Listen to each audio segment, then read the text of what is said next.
to BBL, Baby Bump Life. I want to take some time to talk to you about delayed cord clamping and the guidelines that recently came out about that a couple months ago, and kind of my take on delayed cord clamping and some things to keep in mind.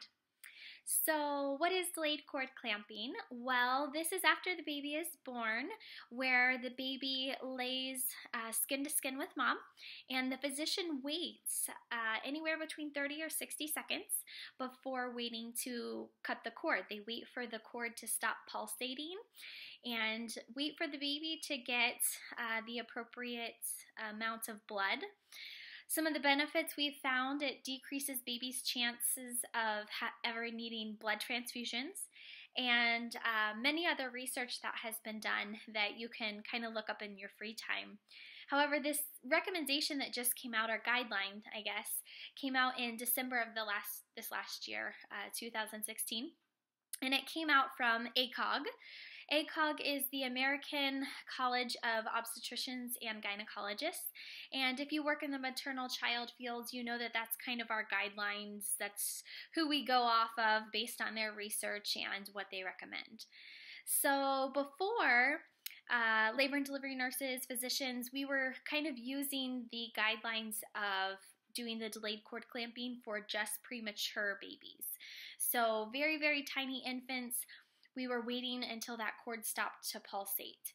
I have even been in some situations where I've seen the neonatologist, who is the baby's doctor, standing right beside the OB, the mom's delivering doctor, and he's counting to 60 seconds and telling that doctor, you cannot cut that cord until 60 seconds. I've heard them say 58, 59, 60. Now you can cut the cord. So it's beneficial to newborn or to premature newborns. But just recently, ACOG came out and they said, we now believe this is good for all infants, and we think this is something that you should be doing in term deliveries as well. So because we now have this as our guideline, it's kind of a backbone for us, something that we can say, hey, look, now there's research and ACOG recommends it, so can we please do this? Can we please delay the cord? I think it's very beneficial, and I think it's great to do. However, a couple disclaimers for you. If baby is needing our assistance with breathing and resuscitation, we may need to cut the cord sooner. I have had some moms who are like, wait, I don't want to cut the cord. Well, also we need to help your baby breathe. We can't just have them laying there and not doing anything for a minute, for 60 seconds. So there are some situations where, you know, the baby's health at that time kind of calls the shots in that situation. Something else to kind of keep in mind, if you're planning on doing cord blood banking, which if you aren't too sure what that is, you can watch my cord blood video that I have as well. But if you're planning on doing the cord blood banking, you want to make sure that you go with a company that is going to give you kind of, I guess, the best bang for your buck. I know there's a couple companies out there that if there's not enough blood in the kit, that they will not charge you for that whole first starter kit, which can be a couple thousand. So that's a really good question to ask. I teach that in all my childbirth classes, that if you're planning on doing both delayed cord clamping and cord blood banking, you want to make sure you ask the company, hey, if we don't get enough in here, do I still get charged for that couple thousand? Because some companies won't charge you for that kit if you can't store it.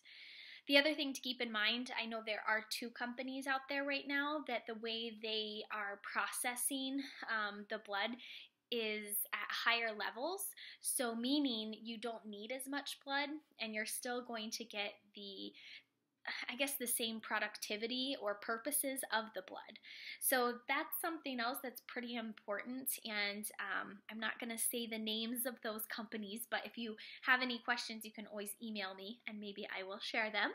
But anyways, those are just a couple things to keep in mind with the delayed cord clamping, but I think it's great. I think it's awesome that we now have ACOG to back us up on all of that, and I encourage you all to do delayed cord clamping in your deliveries as well.